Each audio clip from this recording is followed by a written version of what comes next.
From the National Newsroom of the Canadian Press, I'm Karen Rebo. Multiple murder charges have been filed against the suspect in Saturday's vehicle ramming attack that killed 11 people and wounded dozens more at a Filipino heritage festival in Vancouver.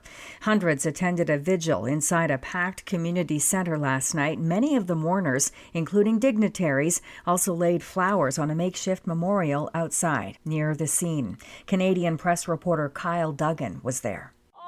A member of the public broke out into an impromptu version of Amazing Grace after Prime Minister Mark Carney, Premier David Eby, and other local officials paid their respects.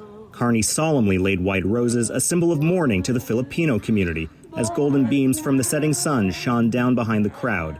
Eby looked on at the sprawling collection of flowers, his hand around his wife, Kaylee Lynch, who choked up in tears.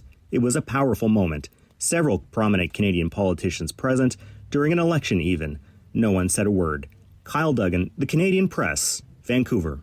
NDP leader Jagmeet Singh also attended the vigil. He says he had just left the festival Saturday night, minutes before the attack. Conservative leader Pierre Poilievre was campaigning in Ontario yesterday and met with members of the Filipino community at a church in Mississauga. Hip-hop artist Jacob Barreros performed at the Block Party in Vancouver Saturday and says he saw the vehicle run into the crowd. It was so terrible, the people crying, the sound of people who've lost everything, and the kids. 30-year-old Adam Kai G. Low is charged with 8 counts of second-degree murder with more charges expected. Investigators have ruled out terrorism and say the suspect has a history of mental health issues. After a short, intense, and heated election campaign of just 35 days, Canadians go to the polls today to elect a new federal government. All major party leaders paused to address the Vancouver Festival attack and had scaled down many of their Sunday campaign plans. Carney presented himself over these past 5 weeks as a safe pair of hands for a country threatened by U.S. President Donald Trump. Poilievre focused on addressing crime and the high cost of living. And Singh, he pushed to protect social programs he argued are under threat. The sexual assault trial of 5 former members of Canada's World Junior Hockey team is set to begin today in London, Ontario.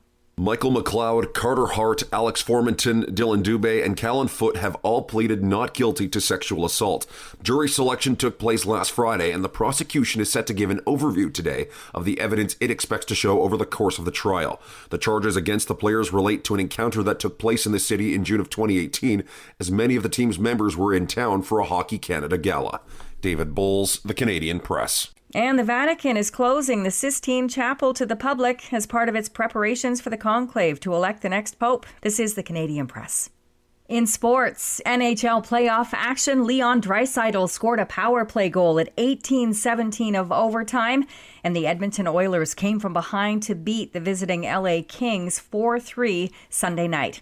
The Oilers tied the best-of-7 series at 2 games apiece.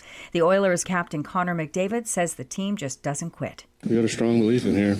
We got a strong belief that we're never out, putting ourselves in bad spots, but we're working. We're digging our way out. The Montreal Canadiens will face their first elimination game Wednesday at Capital One Arena after losing 5-2 Sunday night to the visiting Washington Capitals. The Habs trail their series 3-1. In NBA playoff action, the Indiana Pacers bounced the Milwaukee Bucks to take a 3-1 lead in their first-round series. Also with a 3-1 lead is the New York Knicks after they edged Detroit by 1 point. Minnesota beat the Lakers to take a 3-1 lead, and Boston is leading over Orlando.